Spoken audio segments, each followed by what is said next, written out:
Faster than writing to a letter forum, more thoughtful than angry clickbait, able to discuss the world's first superhero and comics film, TV, and more. It's the Super Maniacs. I am super happy to be joined today by Mike. How are you doing today? I'm doing really good. We've had a lot of great, more DC stuff happening more and more as time goes on, and we've finally got this trailer that we've been waiting for forever. Yeah. So we have a Lanterns trailer. We also just got the big news that one of our Lanterns actors, Aaron Pierre, is that how you say his last name? I think so, yeah. Okay. Um, he will also be joining the cast of Man of Tomorrow next year. So, Superman is swapping out his Earth-based Green Lantern. We had Guy Gardner in Superman, and we'll get Jon Stewart in Man of Tomorrow. Uh, but yeah, this is also interesting because it is the first, I guess, live action DC Studios TV show that they are making from the ground up. This isn't like, Peacemaker is kind of an anomaly. That's kind of we had a crisis event and the continuity got reset, and then some of the old stuff leaked into the new stuff, which is funny because that happens in the comics all the time. So Yeah, because this specific show was announced way that long is a good ago. point. Yeah, It was they've supposed to be in the DCEU, as it was called. yeah. They had Like, like a whole nother like it was going to be like a different cast. Like they were going to do something with Guy Gardner and I think Jessica Cruz, right? Is yeah, that was one version of it, and then eventually it turned into a Hal Jordan, Jon Stewart idea because at that point, um, they weren't sure what they were doing with the lanterns at all. So they're like, "We got this great idea, and since we've spent $100 billion in movies that haven't made us money, we're going to spend $20 on this one." was the original kind of conceit, which is like, we're gonna get a couple guys and do a true detective show with the Green Lanterns. And at the time, that sounded really cool and exciting because the DCU was already kind of within that sort of like parameter, if that makes sense. Like that made sense for that universe. But we now live in a post Superman world, and this is now a weird choice. Yeah, so let's talk about that. Let's just take a look at the trailer, and then we can kind of break down our reactions to that and start there. So I will go ahead and share that now. If people are watching us on screen, they can watch along. Everyone else can just listen podcast style. But here is the first trailer for Lanterns.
So, first reactions. What do you think?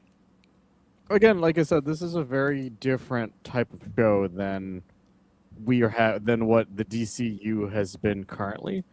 The DCU itself has been two things, and counting one other thing, which is it's been Superman and it's been Peacemaker so far, which are two very drastically comic booky things. Whereas Oh, don't forget Lanterns, about Creature Commandos. There oh is yeah, a that's right, Creature Commandos, the story where Frankenstein is one of the fucking characters, and then we cut to this trailer, which again, this feels like it was made in a different time. yeah. This feels like it was made in like the early Arrowverse days when they were like it's even in the name. They were like well, we're embarrassed to be called Green Arrow because it sounds too much like the Green Hornet movie or the Green Lantern movie. So we're just calling it Arrow. It's very much kind of an arrowification of the Green Lanterns. Just call the show Lanterns to begin with, you know. Well, yeah, it leans so heavily into the "we are space cops" thing more Mm-hmm. than you are expecting a Green Lantern show to. And Draven G96 brings up a great point, which is I am worried Hal isn't going to make it. Yeah, that's a good comment. Because he But has a line where he's like, "This is my job, and as long as I'm alive, I'm not changing." I'm like, "Don't say that. Don't be like I'm 2 days away from retirement, Jon Stewart. I've never met a yellow bug in my life that would give me superpower."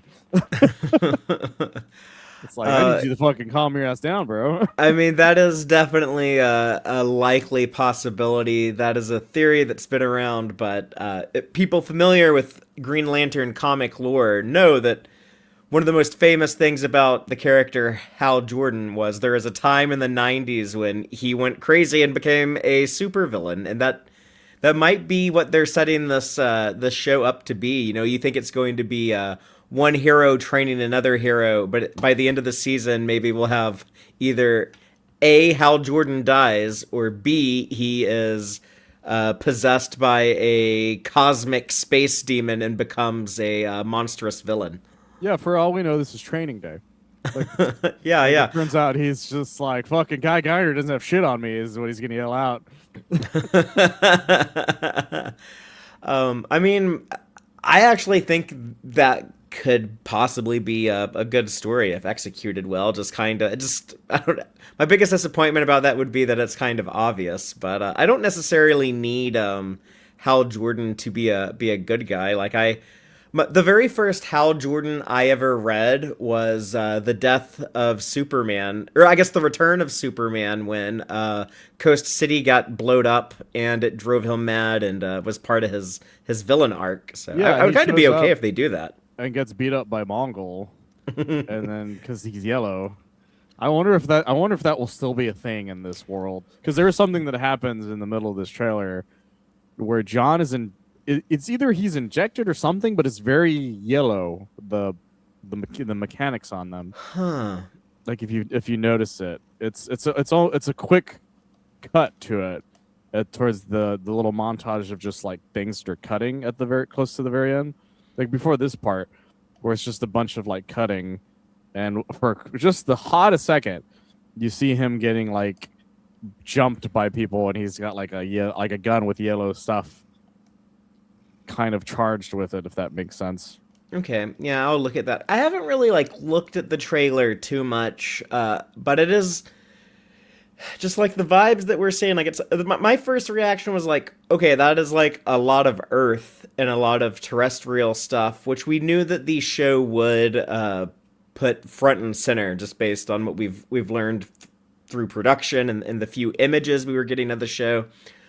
The one thing that has kind of kept me really hopeful that this would be the type of Green Lantern show I would like is that the writers and producers and stuff, they've talked about how there is going to be a lot of scenes that take place not on Earth. They will get off world.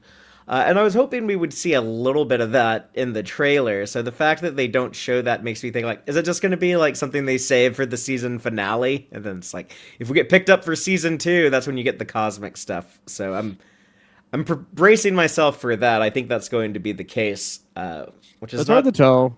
I think this trailer. Well, this is my hope for this trailer. My hope for this trailer is this is a 1 or 2 episode trailer. You know what I mean? Mhm. Like this is only the beginning point of the show, like setting up what's going on. Because I'm also getting a lot of hard traveling hero vibes Yeah, that's from another what's good going on. point. Yeah. Yeah, I would love for him to have for Hal and Oliver to hang out at any point. I could honestly picture, yeah, like instead of having a young Jon Stewart teaming this Hal Jordan up with a fellow older uh Green Arrow. But yeah, I see what you mean. There's some type of weird sci-fi looking device. Yeah, it's Yeah, one it's of the the most sci-fi thing in the entire trailer outside of the ring itself. yeah. It looks Um almost like apocalyptic, if that makes sense. yeah, it could be a new god technology. It kind of looks But kind of Jack Kirby-ish. it's very yellow, which is why I think it's like maybe using the yellow, like if maybe the yellow weakness is still a thing. Because I know they retconned it to be a rookie thing that only like that usually only rookies deal with it nowadays. After the parallax stuff like happened, if that makes sense. Because I Yeah. know because for most people who don't know, it's it was one of the dumbest weaknesses. It's the second dumbest weakness in my opinion, because the dumbest weakness in existence is the original Green Lantern's weakness. Because the new Green Lanterns, their weaknesses was the color yellow, just the color yellow. Meaning, if you threw lemonade on somebody, they were kind of just fucked. And so, so they Jeff Johns, being Jeff Johns, loved retconning things with things he loved or ideas that he loved. And one of the ideas was that the parallax entity was like trapped in the battery, which gave it a weakness to yellow. And then after they removed it from the battery, it then became like a rookie thing. Like it was still kind of there, but only rookies who weren't like willful enough still had that issue until they got really used to the ring. Right, that was when the parallax got put back in. Because Was that what happened? when parallax was out of the battery during the reign of Kyle Rayner, when he was the sole Green Lantern, he didn't have that weakness. And it wasn't until they brought everything else back and put parallax back in the power battery that then it became like, okay, yeah, if you're still weak to yellow unless like you're a familiar enough lantern that you've learned to overcome your fear, I guess, or something like that. Yeah, Draven brought up Alan Scott's weakness, which is that his ring was weak It was to wood, wood, yeah. which is why he couldn't fight Solomon Grundy, because Solomon Grundy was a zombie full of like wood and shit from being like a corpse, Yeah, he's like rotting in the swamp. which made it really funny because it's just like I can't stop the unstoppable zombie because he's got some wood in him. It's like I'm sorry. But I mean, like Alan Scott is kind of OP if he didn't have like a big weakness. Yeah, So and then it's- did you remember the retcon for that too as to why his ring did that? no, So they retconned it that there was an ancient alien that was a Green Lantern that came to Earth like in ancient times. In fact, they used him in the Justice League Snyder Cut movie in the flashback where all the people are fighting the apocalypse forces with the gods and stuff. He's the Green Lantern that gets killed in that sequence. But in the original version, that guy shows up and he's like, "I'm almighty and powerful, and I'm going to take over this place." And he's like, "You're all stupid and shitty." And so one of the Guardians or something sees this and he goes, "Watch." He's like, "You know, we don't really like this, so we're going to do something to stop this." And it might as well have been like, "Check this out. This is going to be really funny." They they forced this ring to have a weakness to wood, so he's beaten to death by the locals who just have wood instruments, so he can't do anything about it. And then the lantern and the ring are lost to time until eventually it's found and handled by Alan Scott by that point. didn't someone mention that Alan Scott was going to be involved in this show though? Like Is it like the death of Alan Scott? Is that what they're investigating, or did I imagine that? I I don't feel like I know. heard that somewhere. I wouldn't be surprised if that's what starts it, because we know that it's supposed to be like the death of somebody. It might be an Alan. It might be Alan Scott. It might. We just know that it's some sort of Green Lantern of some kind, which is the reason why the two of them are there.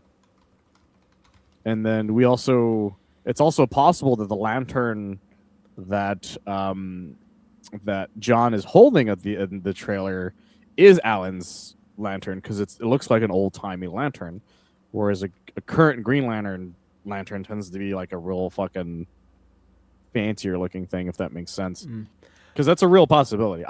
That's more of a speculation than anything on my part, because of the fact I always thought it was weird that the lantern that they show is so old timey compared to what you assuming what a Green Lantern would probably be carrying nowadays.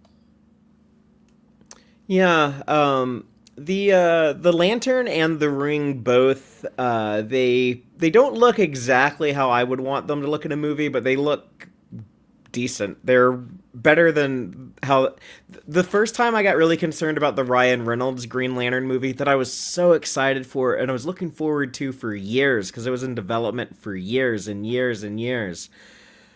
But the first time I had a bad feeling about it was when I saw what their lantern looked like.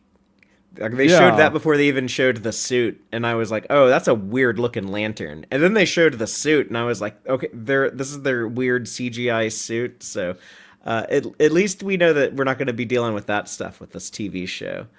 yeah, because Uh, they tried making everything so alien-like for hmm that movie, but they made it too alien. Because even the ring looked really weird, type of thing. Like if you saw somebody wearing it, you would immediately be like, "So you're like a superhero or whatever, right?" Because Yeah, people don't just sell rings that look like that. Where their ring looks like a cheap, like kind of a cheapish ring, but in the sense that you seem to be kind of might be cool with that idea, if that makes sense. Like if you saw yeah. somebody wearing it, you're like, "Well, that's a nice little thing that you have." But the suit looks good. I like him having a suit and not just CGI all over his body. However, I would like to see Hal in the suit. I wonder he's got to like suit up at some point, especially if Yeah, this is like one season of Hal and then he's gone. yeah, I'm curious what that suit will look like on him. It kind of reminds me of an Injustice Green Lantern suit because of its kind of armorish look. And the Yeah, symbol isn't super big on it either. I also saw people pointing out the Earth One comic Green Lantern suit was similar to that. So Yeah, everybody's been pointing that one. I never read that one because it was so fucking weird that I couldn't get through it. And I just because Earth One was very hit or miss depending on what it was. yeah, I liked Wonder Woman the most, and only read the two volumes of Superman and only one of Batman. I Yeah, haven't read anything else. I like the Wonder Woman the best, although it had its very interesting issues. But but Grant Morrison is a god. Um, the Superman ones I liked immensely, but that's because J. Michael Straczynski knew the assignment in the way that he's like, I'm going to go in different directions with Superman, so it's not just like Superman, which is why I liked it a lot at the time because it was the closest thing to absolute Superman we had at the time because it was still Superman, but the only problem with it is it wasn't willing to let go of everything, but it added a lot of elements that I really liked.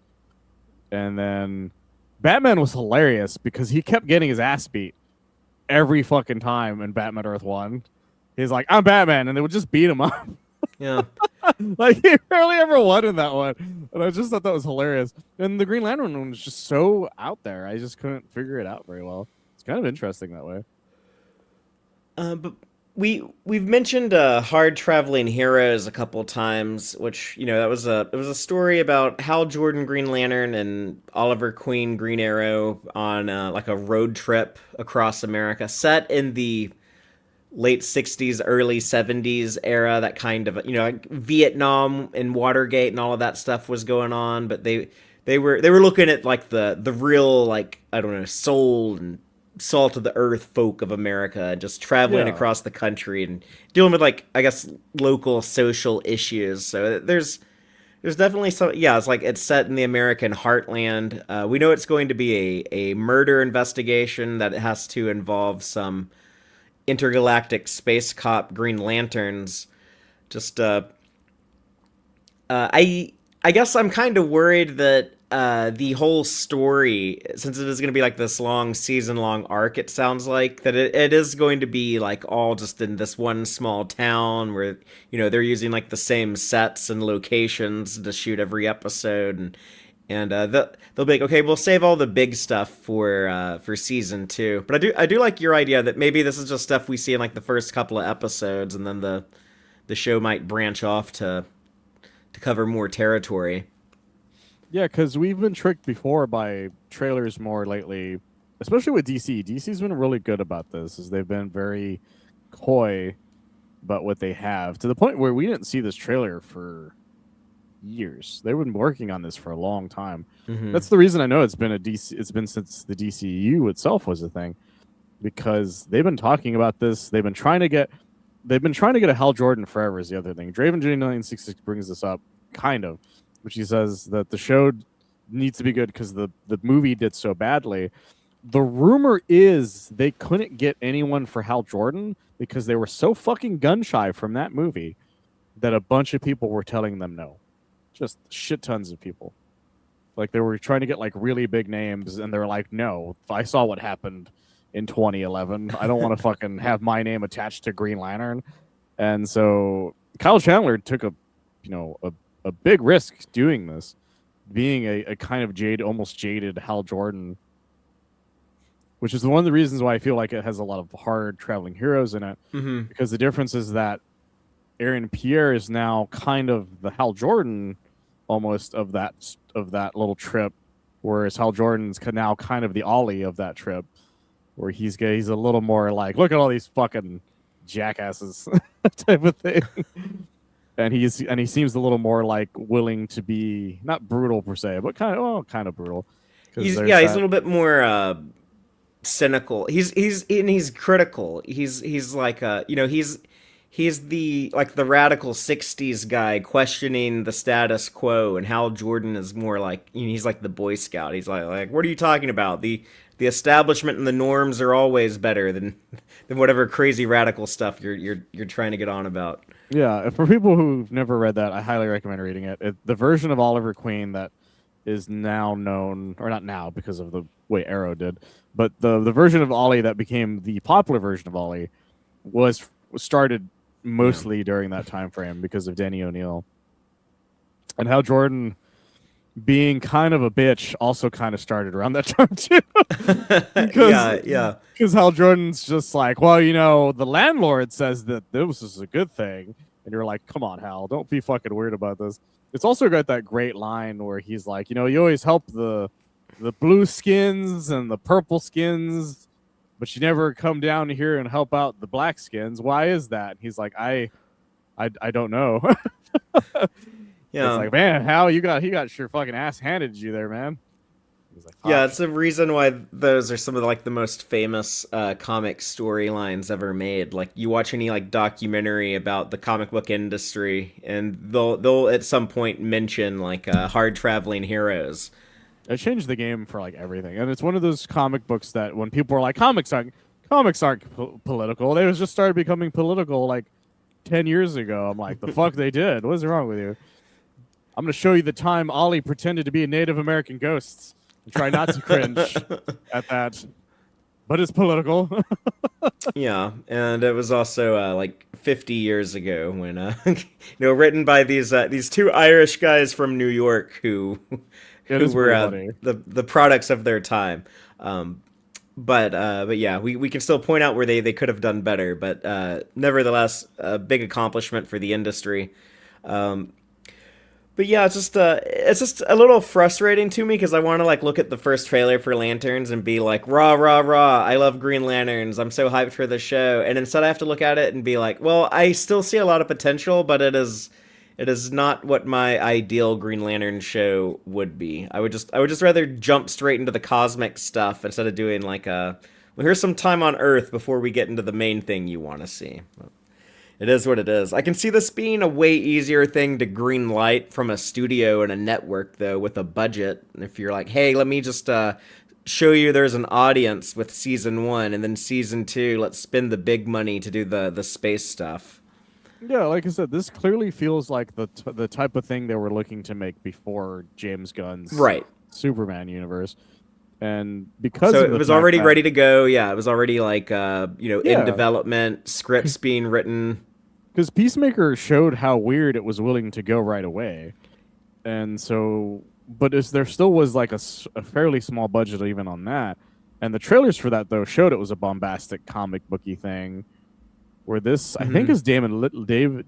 Is it Damon Lindelof? I think is his name. I Yeah. want to say he was the one that was helping make this, and he helped make Watchmen, if I remember correctly, the Watchmen television show, Yeah, that was his baby. Was the which Watchmen show. also did a great job at being this kind of realistic stuff where only a few times something kind of extravagant happens in it, but when it does, it's so extravagant that it sort of ups that budget for the whatever episodes those are. So that's why I'm not as worried, because I've seen what happens with him, where he's willing to hold back for the sake of story, and then when he's allowed to like you really show something weird, he's going to do it. Which is why I'm hoping this is just like a trailer that involves like the first two episodes at best type of thing. But yeah, that was something that I had not really put much thought into or consideration. I guess the big like theory crafting though about like what the story of the season, or what how things might resolve themselves. It's interesting that we know that Jon Stewart is still going to be around. He's going to be in Man of Tomorrow next year. But we're talking about like, well, Hal Jordan might die, or he might turn into a villain or something, and the fact that we don't know anything about Hal Jordan showing up in anything else after Lantern season one, I guess it does add some fuel to the fire for those theories. Not only that, there's one thing that people are wondering, which is that why is Guard Gardner kind of not really mentioned all that much in this trailer at all? Yeah, yeah. He says all the other lanterns are human or aren't Aren't human. human. One of them's a fucking squirrel. So But you guys don't know who he's talking about. That is a real character. And the way he originally died was he was hit by a yellow van. That's a real thing. A I real forgot thing that about that. happened. But yeah, yeah, yeah. But Chip, the Green Lantern, he's not really a squirrel though. He's an alien who looks like a squirrel. Yes. Although there was the gag for a while that for the Superman movie came out that Superman saved Chip. That Yeah, but I'm that was an curious, Earth yeah. squirrel. Yeah, that was an Earth Scroll. That maybe he gets confused with them all the time. The way Rock Raccoon thinks the same thing. But no, the fact that we know that he's going to be in that storyline is really interesting to me, because it makes me wonder if because the thing we know so far about Salvation, the thing itself is that the Peacemaker seems to show that it's considered an alternate dimension. But in Salvation, it turns out to just be a planet that was very, very far away.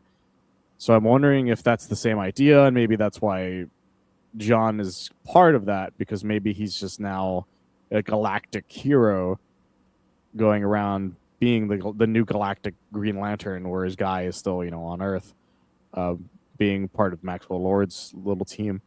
And so I'm wondering if maybe he's going to be probably more in it, or maybe there's going to be some stuff involving Guy, maybe calling help for help from him, being like, "Hey, can you let me know if you see anything out there?" That kind of thing.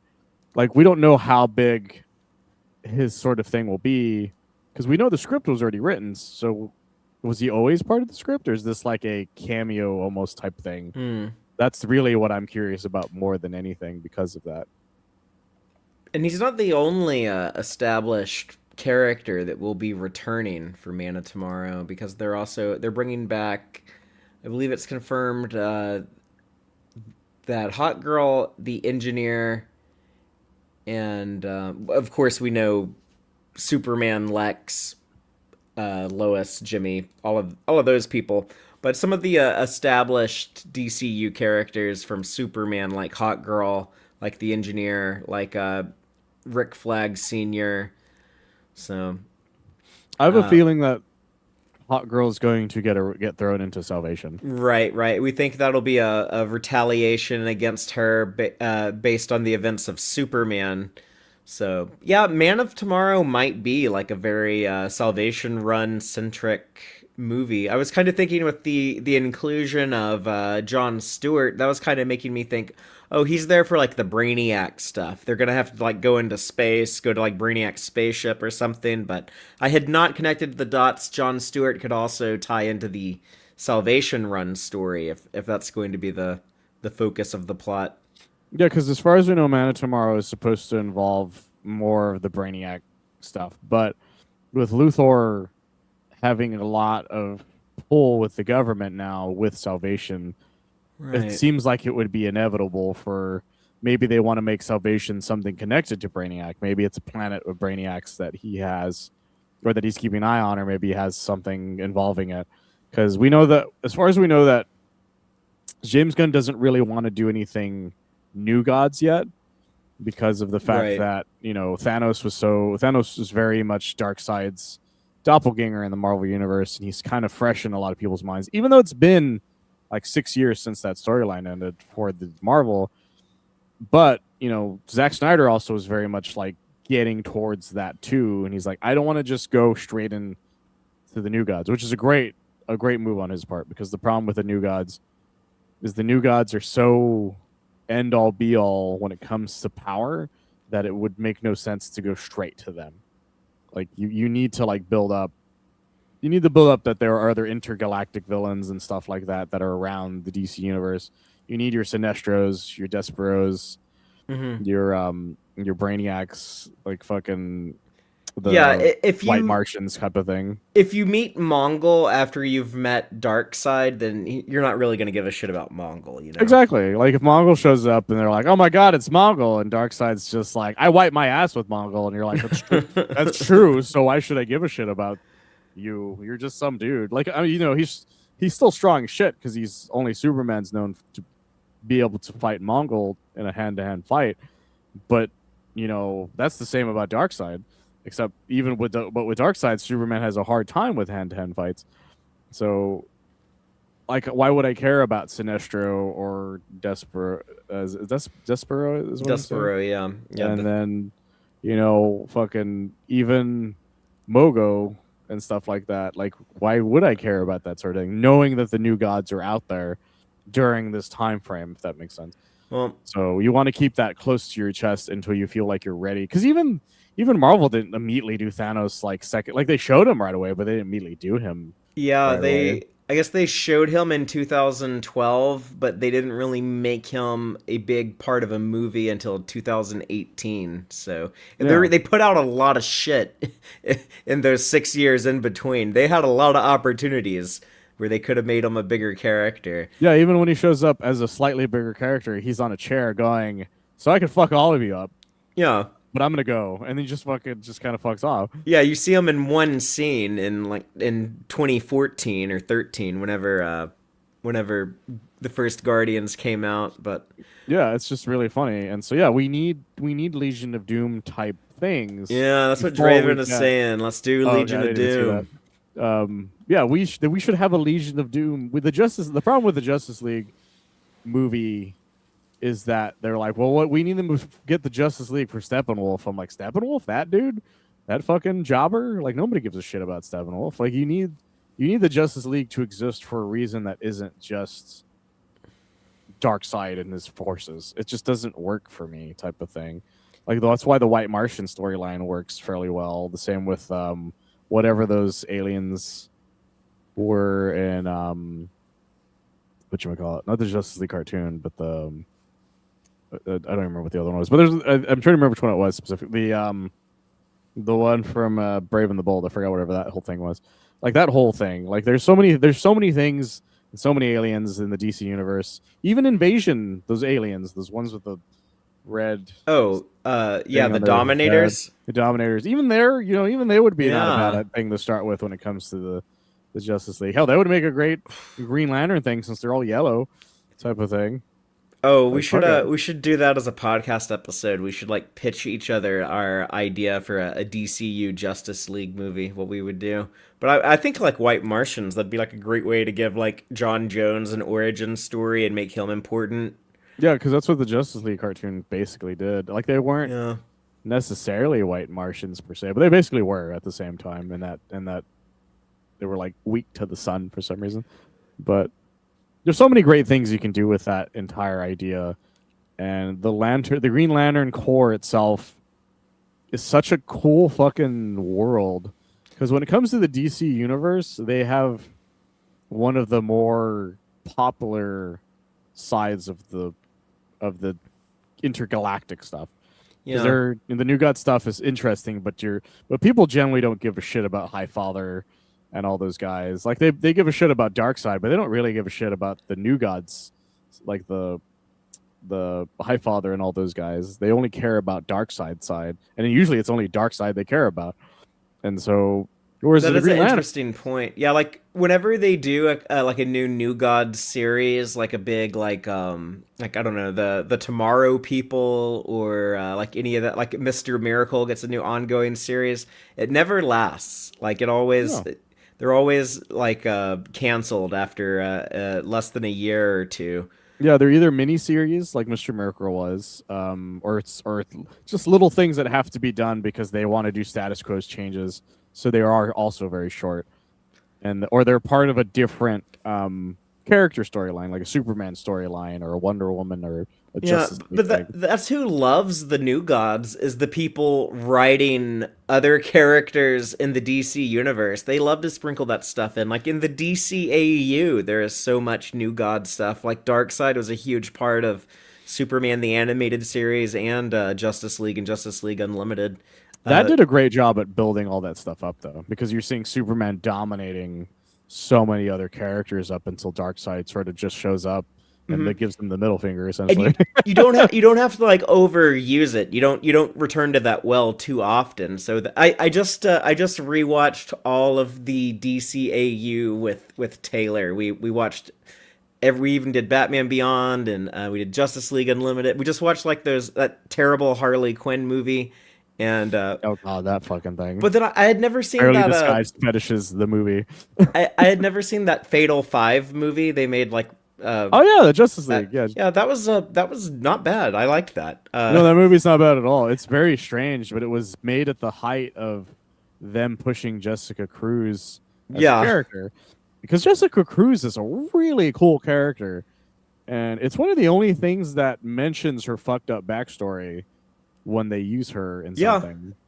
Yeah, it was fun to see Bruce Timm having fun playing with some of these like modern characters like her and Ms. Martian, speaking of Martians. Yeah, Uh, but I bring all that up to say that like because Bruce Timm and his team were smart enough about not overusing the new gods that like even towards like the very end of Justice League Unlimited when they're doing their Legion of Doom storyline, they're like, "Hey, we can have like Metron pop in and give some crucial exposition because like we haven't completely demystified the new gods and like explained all of them and revealed all of their secrets and everything. So you can still have like Metron show up and be like this cool, mysterious character.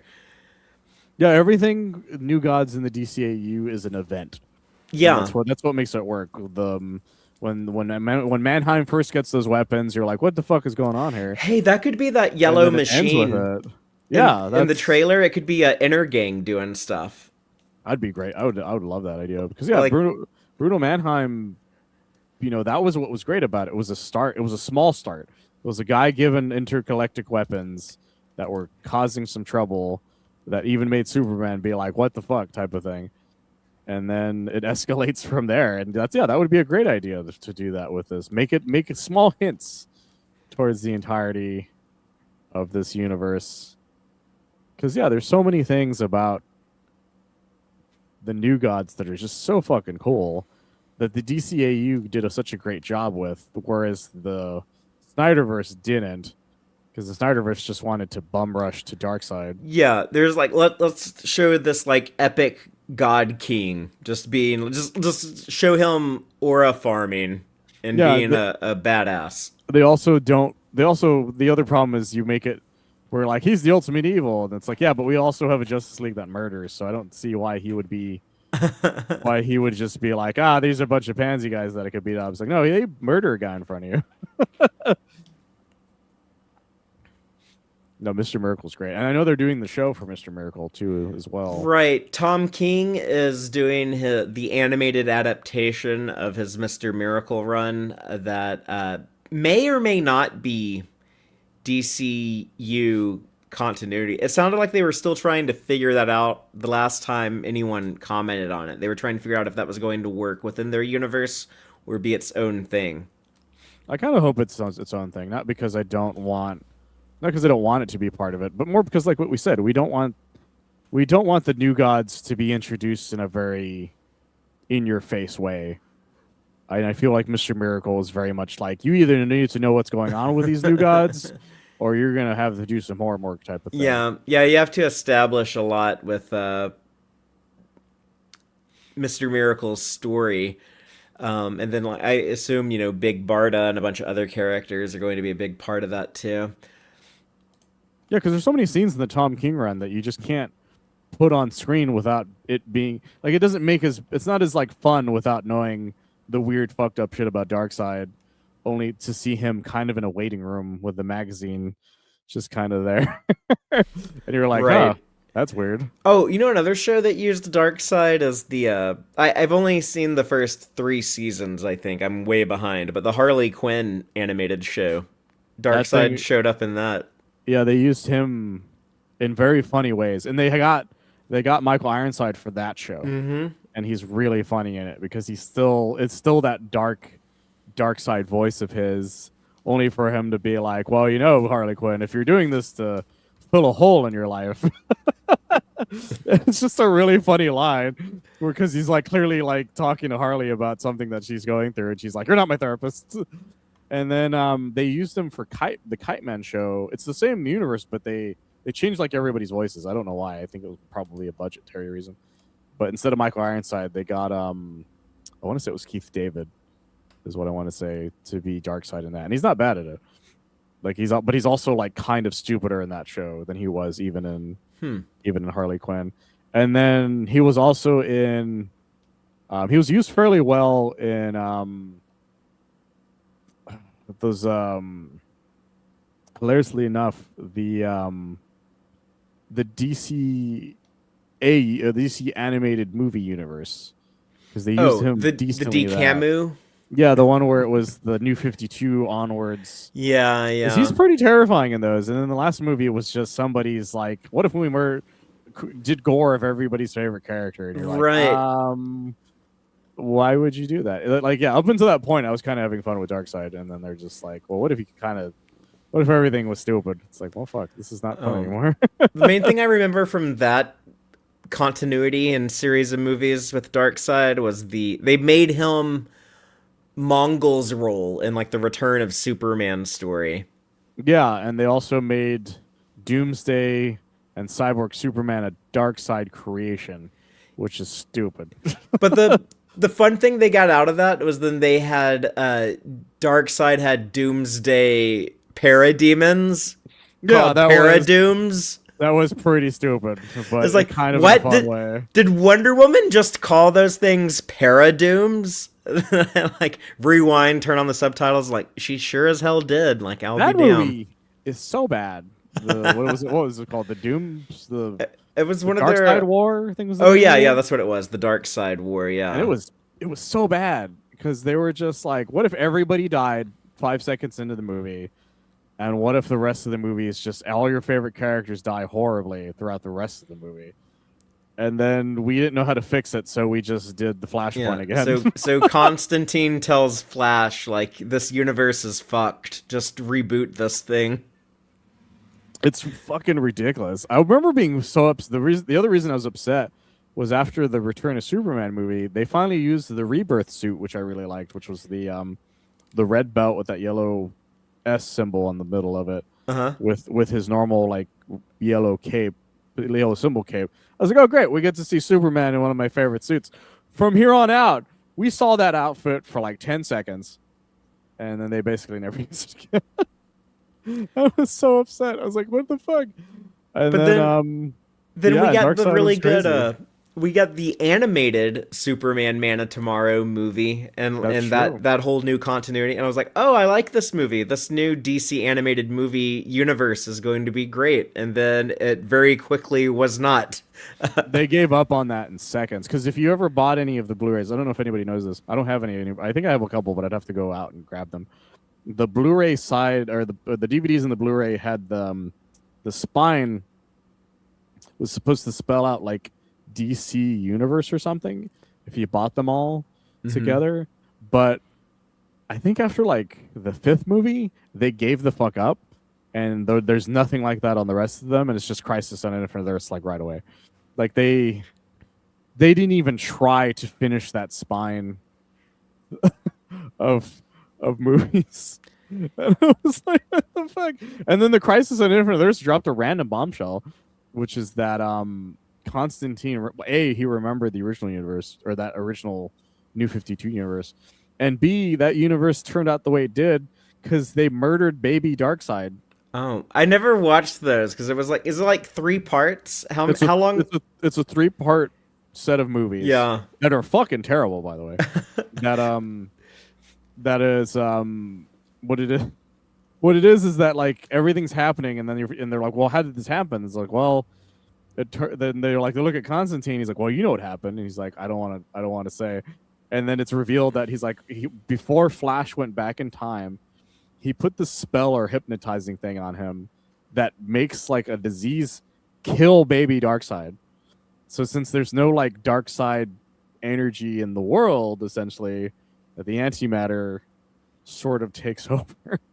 Okay, so that what started like the schism between, I guess, the universe and the anti, like the Monitor and the Anti-Monitor. I'm sure come into play in that. Is Yeah, Harbinger in there? I think Supergirl is Harbinger if I remember correctly. Okay, I'll take It's that, I it's guess. pretty bad, and they kind of just erase everything, and it's just I don't really know what the fuck the plan was because none of it really makes sense, and it's all bad, and it's all bad. It's just all bad. And they never made a Wonder Woman in the normal Earth 1 universe. They decided that Wonder Woman was from Earth 2 Earth 2, and yeah. was dating Earth 2 Superman during this time frame, and you're just like, what is going on? Well, they also made Earth 2 Aquaman a Nazi, so that was That's yeah, they also did that. Earth, that entire like, because the Man of Tomorrow is so good, you're like, I can't wait to Yeah. see what they do with the rest of And these. it was great casting too. They had a Rain was that one had Rain Wilson as or no, it No, that had was the New 52 stuff. It Zachary had Quinto. Zachary Zachary Quinto as Quinto Luthor. was yeah, he was really good Lex. I remember really liking that. Yeah, and then they had the Jensen Ackles Batman movie for Long Halloween, which wasn't terrible. I just don't like the way it ends. I liked part 1, but yeah, I didn't like part 2. Yeah, But part part 1 two was good. like falls apart pretty after a while. And then, but then they did. Speaking of lanterns, then they did the Green Lantern movie for that one, where they skipped Right. one of the worst Lantern movies I've ever seen. It's so bad. Guys, if you've never, what was it even called? You remember what it was called? I'm looking this up Was it now. like Beware My Power or something like that? Something like that. It was That's- really that's bad. from the Lantern Oath. I'm looking it up. Green Lantern animated. Animated Green Lantern movie, or was it a? Here, yeah, it was Beware My Power Okay. because Hal Jordan goes missing, and so you're like, okay, well that's interesting. It's like a story about like finding out what happened to Hal Jordan or whatever. So it's Jon Stewart, Green Arrow, Martian Manhunter, and Vixen go to investigate, and then the movie kind of just goes, oh, by the way, Green Lantern is or Hal Jordan is Parallax now. The whole thing is ridiculous. Like Hal Jordan is just the bad guy, kind of almost all of a sudden in that movie.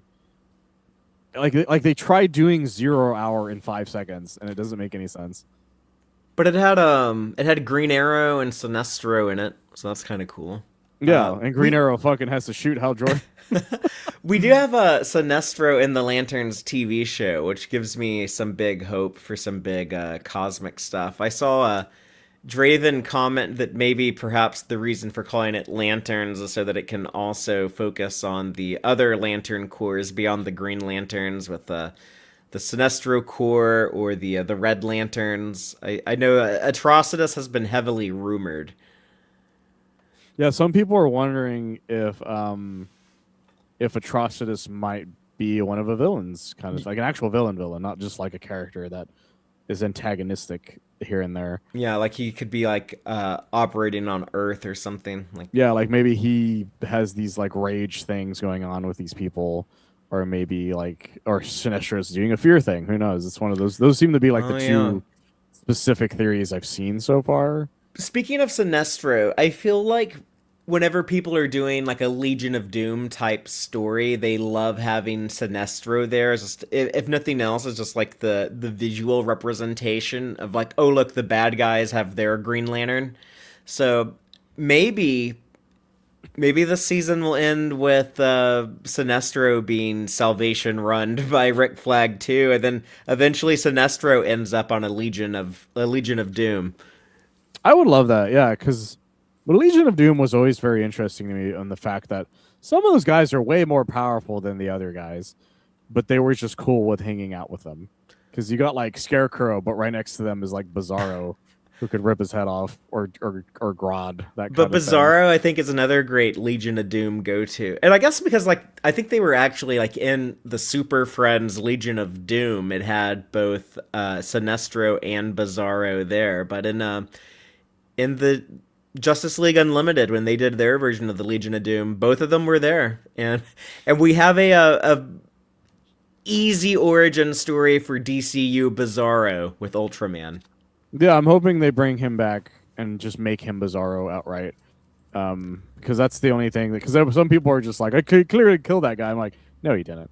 If Superman would survive that too, he's probably just in some new world. Everything's square over there. He's probably just ended up in his own bizarre world. So Yeah, so I don't know. If I was gonna come up with a roster for a DCU Legion of Doom right now, I'm thinking, okay, you gotta have Lex, you have to have Bizarro, Sinestro, someone big from Batman's corner. I guess they haven't done any Gotham or any Batman villains. Real. I guess there might have been a few in Creature Commandos, but none of the big, well-known ones. I think Clayface was the big, well-known one that they did, and and that movie apparently was finished filming. But I don't think he would be Legion material unless they built the place out of Clayface. But that would be hilarious. No, but yeah, Clayface is one of the big bads, but he was never like A-list to What begin about with. like Deathstroke? Like you need a Deathstroke in your Legion of Doom. I feel like Deathstroke needs to be used purely because people got blue balled with Deathstroke Right. from the Yeah, last universe. yeah, here's the big setup for the theatrical release of Justice League in 2017. That was their sequel bait was Yeah, Deathstroke. and I found out the Snyder version of because there's two versions of that scene. There's the theatrical version and the Snyder version of that scene, and both I think were either filmed the same time or just reshoots. But one was the Snyder version was supposed to set up the Batman movie because he was going to tell Deathstroke who Batman was, whereas the theatrical cut seemed to be doing an Injustice League or Legion of Doom as its Mm-hmm. thing. Both of those, I don't know how they would have worked under Snyder. Snyder doesn't seem like the kind of guy that would have done the Legion of Doom correctly. He seems like the kind of guy who would have thought the Legion of Doom was dumb. But I can Yeah. never tell with that guy because that guy, Snyder, every time somebody asks him to be nice about something, he just refuses to, and that's the reason I don't like the guy. Because they asked him about the Superman stuff recently or something like that, and he was very weird about it, just being like, "Well, I wanted all my stuff to be like dark and shit, and everything's lame and stupid or whatever." And you're just like, Snyder, you need to fucking understand that you're a goddamn idiot. The whole thing is just dumb. I never understand those guys. Yeah, I mean, I think it just comes down to that famous quote of his where he's like, "Oh, of course Batman has to kill people. If you think Batman doesn't kill people, you're living in a fucking dream world." And then it's, just cut that to Superman saying, "It's good to live in a dream world. Dreams are Yeah, good." that's the funniest thing. Is Snyder went out of his way to say the least the a thing a literal supervillain told Superman one time, and thought that was greedy and edgy and makes him cool and It's like, yeah, it makes you cool in a high school full of fucking edgy dummies. And then he also refuses to be like, my fans aren't toxic. I'm like, yes, they are. I don't know what else to tell you, man. Like I've long since given up. I've long since been like, I'm happy you like your movies, but we have our stuff now, so you can go away now. And they're so certain. They're so certain the Snyderverse is going to come back every single time. Nobody wants to come back to that. None of those actors want to come back to that. It's impossible at this point. I don't know. The whole thing is stupid. Sorry, you muted right now. Sorry. That was the other thing though, is that people were like paying for bots to post about like hashtag restore the Snyderverse. Like Zack Snyder himself was like involved in uh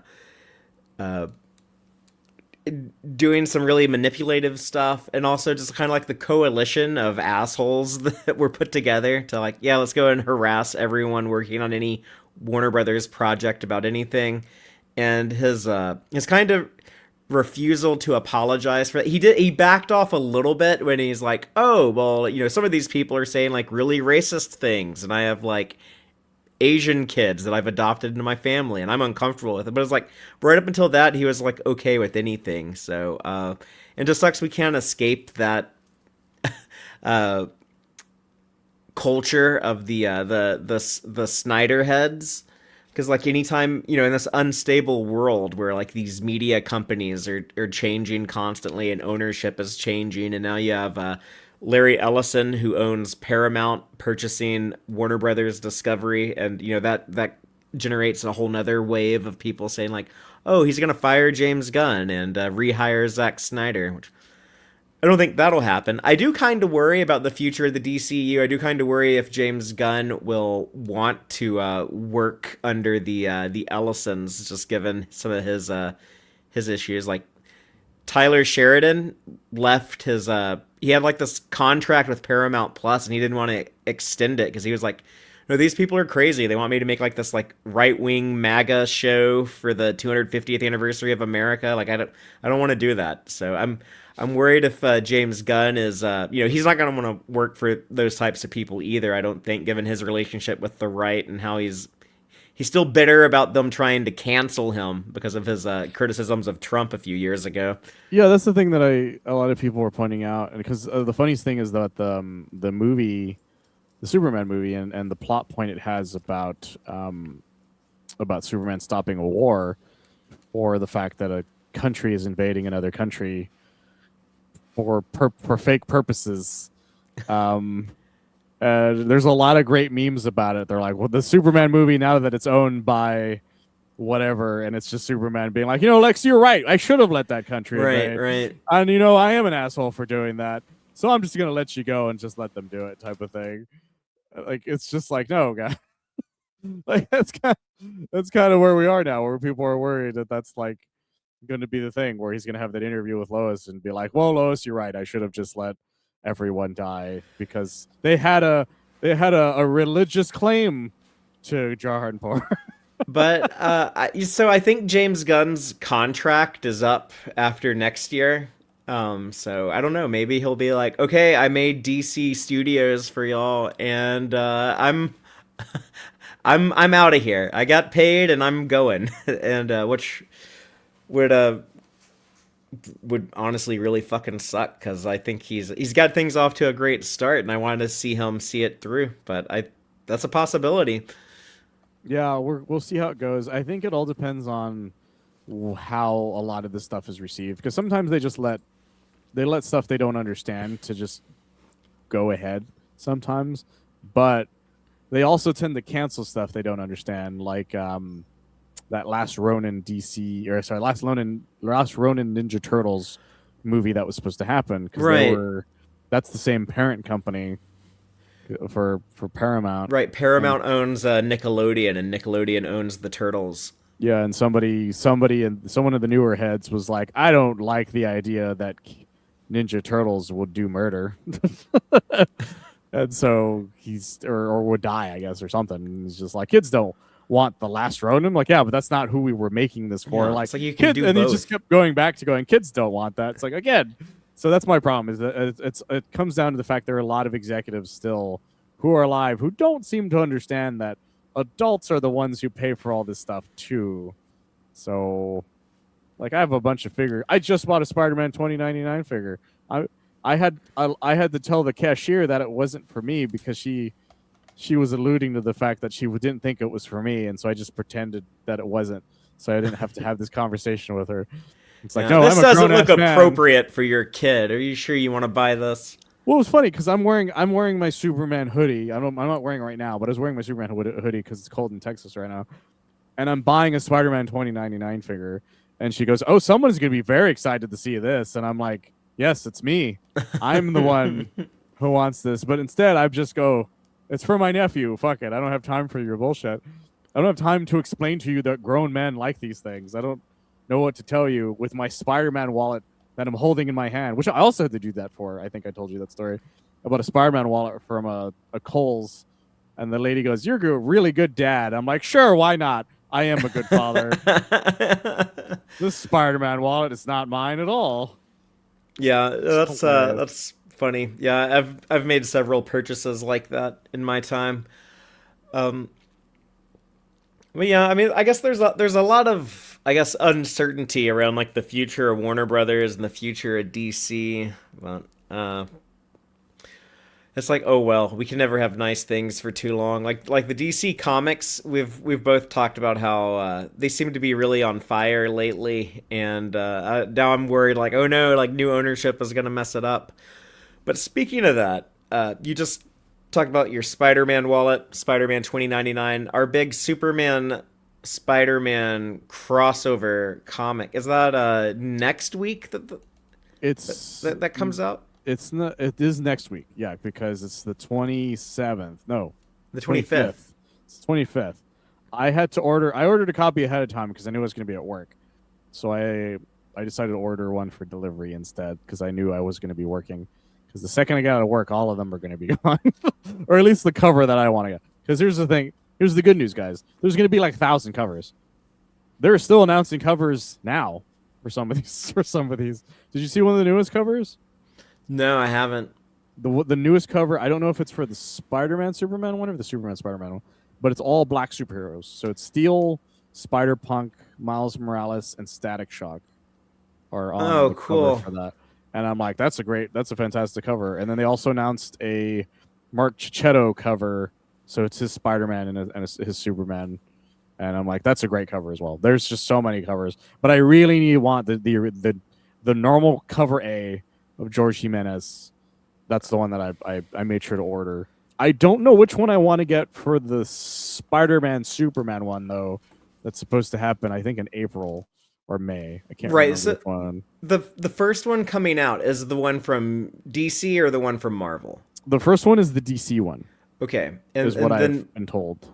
and that's how they did with Yeah, the the Deadpool. Batman. Yeah, the Batman Deadpool. Because depending on which one it is, depends on what it is. So whoever the hero name is first Right. is the one that's doing it. So as far as I know, it's Superman, Spider-Man first. So that's all going to be that's going to be the DC side first. Yeah, and then in April we'll get the Marvel follow-up to it. Yeah, and that So one's supposed to be Spider-Man, Superman, and that one's the one that I'm having a hard time because I don't really love cover A for that one, but I love cover A for the Superman Spider-Man. But that's because I love George Jimenez. George Jimenez is such a good fucking artist. He's one of the best there is at it. That man loves to draw Superman, and his Superman's phenomenal, and his Spider-Man looks great too. yeah. Because I don't think I've ever seen him draw Spider-Man up until this point. Yeah, I mean like you can tell a lot of these industry veterans, they have such reverence for certain characters, and then like they don't get to draw them because they end up working on a different title or something, but then like when they get the moment, they really want to Yeah, it's the funniest make the thing. He's most been of it. drawing Batman for a while now, and he's don't get me Uh-huh. wrong, his Batman's gorgeous. But every time Superman shows up in it, you're like, oh, that's right, you really want to draw Superman instead of Batman, but they're not letting you for some reason, and I don't know why. Yeah, we'll have to cover those though. I'm mainly excited to get your reactions to it just because like I know that you're like I love Spider-Man too, but like Like for you though, those are like your top two guys are like Yeah, Spider-Man and that's why if you look Superman. at my bookshelf, the ones that have the most comics for both of them is Superman right here, and then the Spider-Man one over Yeah. here. Although nowadays the Superman one dwarfs the Spider-Man one because Spider-Man comics are mostly bad now, so I don't buy as many as I used to. And they've made it very easy to get back trades of Superman stuff than they did before. Like I have a bunch of omnibuses I don't have room for because of that reason. But you'll notice the figures are like, there's a Doc Ock here, a Spider-Man here, but there's a Superman right here, and then another Spider-Man right here, and then a bunch of Spider-Man over here. Like it's all just like Spider-Man, Superman shit is most of my room, my office, with the occasional other thing that I like, of course. But those are my two guys. If you ever ask who are my favorite superheroes, it's going to be Spider-Man and Superman, and they don't interchange per se. They are just they are the number ones. Period. Like to me, they're equal in how fucking great they are, in my opinion. Well, why don't we do this? Why don't because that's in next week that comes out, so we can talk about it on here in 2 weeks. But maybe next week we can go look up the original Oh Superman yeah, Spider-Man crossover. We can cover I that next week. I have it on my wall. People don't know this, but I have it on my wall. I found it at a half price books right after the Snowpocalypse. Actually, I found it before the Snowpocalypse. But for people who don't remember this, in Austin, we call it the Snowpocalypse because what was it, 2018, Yeah, 2019? there was the Snowpocalypse, and then there was Snowvid after that. Yeah, this was the Snowpocalypse because Snowvid hadn't happened. Snowvid hadn't Yeah, happened yet. so Snowpocalypse was pre-COVID. Yes, like 2018 probably. So before the Snowpocalypse, the half price books near me, it actually had both crossovers, but I missed on the second one because the other one was like a small book, and I ended up deciding not to get it because it was small and it was harder to and it was more like a paperback, like an actual like paperback book for some reason. And I meant to get it, but I didn't. But I saw it; it was like $80, and I was like, well, I don't know if I want to spend. Like it's pretty cool, but I don't know if I want to spend $80 on it. And then the Snowpocalypse happened, and I was like, I deserve this fucking Superman versus the Amazing Spider-Man. So I drove in the snow because they had opened for some reason, and I bought it and immediately hung it. Originally it was in my room in my apartment at the time, but now it's in my house, right? Like you guys can't see it, but it's like really right next to me. It's yeah, it's pretty big for people to know because they did a reprint of it. Did you see those that they did? They did some facsimile reprints for it. I want to say 4 weeks ago, and they had two covers. One is the normal original cover, which I have of the normal one. The other one was the Alex Ross version of that drawing, and it was like 20 or $25. I meant to get it, but I was too broke at the time. But I think they're all gone now at this point.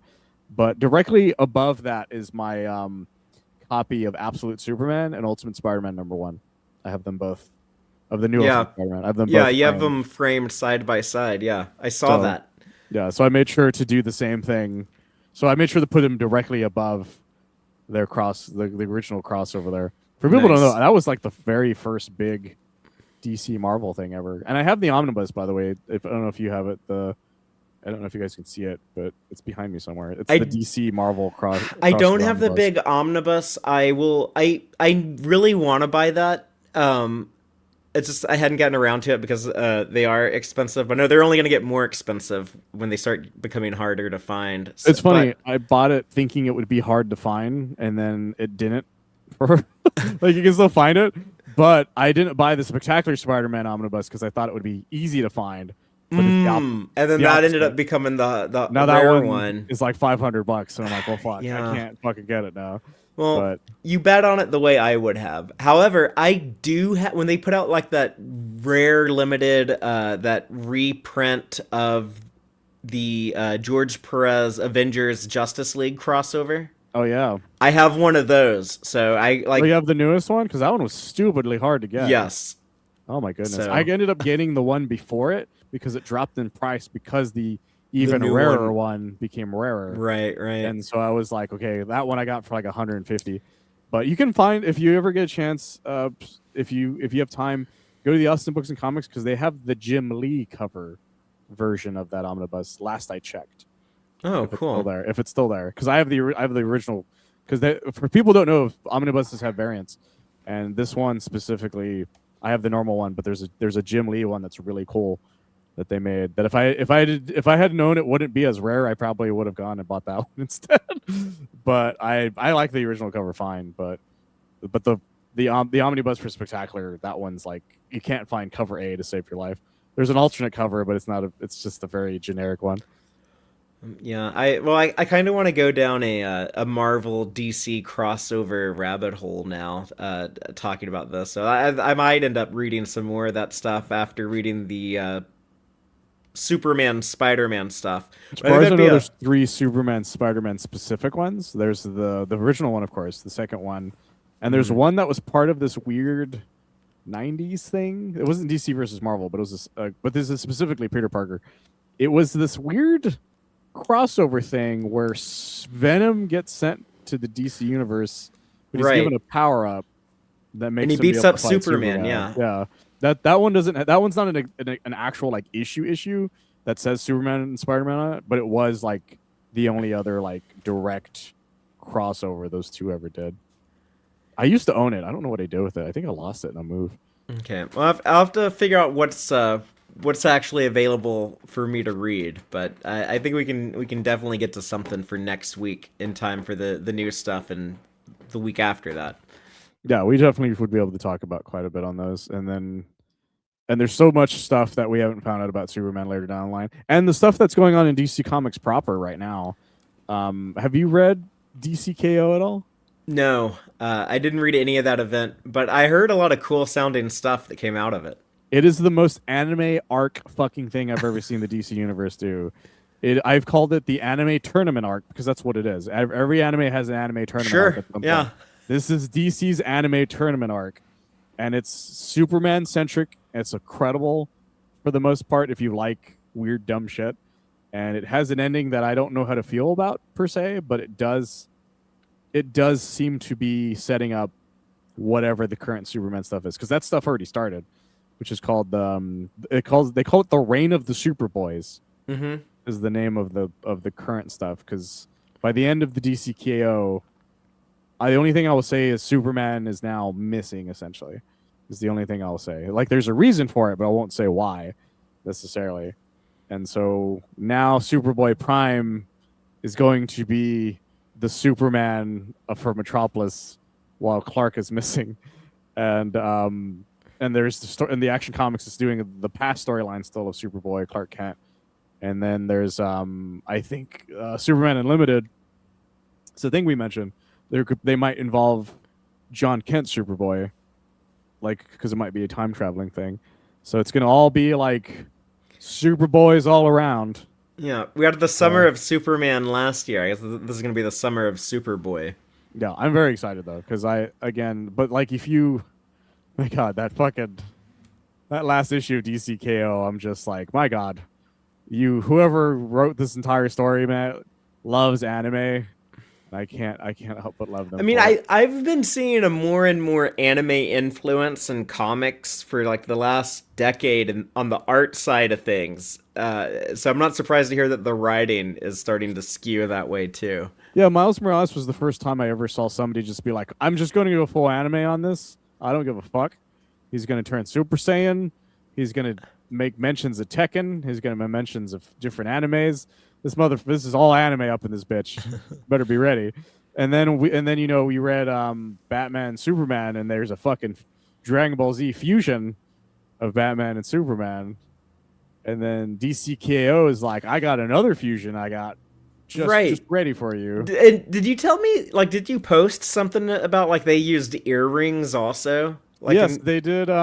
There's a Superman Shazam fusion that happens in one of the DCKO issues. It's not really that much of a spoiler because it's only like part of that issue, but yeah. they straight up have the Dragon Ball Z Potara earrings because Shazam's not known for earrings. So Right. why is he wearing earrings when they fuse together? And the only answer is somebody likes Dragon Ball Z and Yeah. added that to the design. That's literally the only answer to that. That's funny. It's fucking incredible because they're just the earrings. They're straight up the earrings, the Potara earrings, and they do the same thing where their outfits fuse to make one normal outfit because that's how the Bataras work.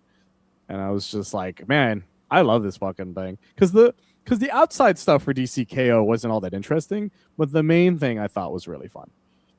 So if you guys get a chance to read DCKO, I highly recommend reading the main stuff and the Superman ones because the Superman titles actually heavily tie into the DCKO storyline. Okay, if I do get around to reading it, I'll probably take that approach. I'll be the Superman centric reading list. Oh, also Nightfall, the Night Fight also has a Dragon Ball reference in it too. Dan Mora put that in there too because that's the other DCKO. It's the Batman mini they did. It's called Night Fight. There is a reference to Dragon Ball Z in that, which I think I also posted about. So okay, cool. I love it. I'll check that out. But yeah, okay. So I think we're. Anything else you want to say today about lanterns or Aaron Pierre appearing in Man of Tomorrow or anything else in I'm going on in hoping the Superman comics? I'm hoping that John Stewart is a big part of it, and if he's not a big part of it, I hope that he is the Green Lantern they use for their Justice League. Yes. John Stewart. Do the TV, do the cartoon Justice League. We have Yeah, Hot you Girl, already- we have Superman. Yeah, you already got a couple of them in there. So just use go full on with that Justice League as much as you can, and keep some of the ones that you already have, like make Mr. Terrific part of it, type of thing. Guy Gardner doesn't have to be part of it, of course, but I want John Stewart to be part of a live action Justice League. Like we didn't even get that in the last Justice League movie. We didn't have a Green Lantern. We had a cell phone picture. Yeah. Zack Snyder's backyard that Snyder fans will not fucking stop talking about. Like he made the perfect Green Lantern. I'm like, that guy never talks. I've never seen that man talk. Never seen that man act. Yeah. Never seen that man move. How would I know he's the perfect Green Lantern? Yeah, Zack Snyder knows people that are really good at Photoshop. Is what that picture told me. But yeah, somebody could do that to Kyle Chandler, and it would probably work just as well. yeah, absolutely. Type of thing. So I really hope for a lot on that. As for the Superman comic stuff, this Absolute Superman is fantastic still.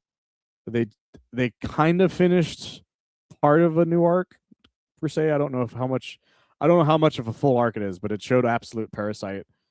And it shows Absolute Superman finally interacting with another Absolute character, but not really one that most people would have expected him to, but one that I found interesting that that's the first person he meets.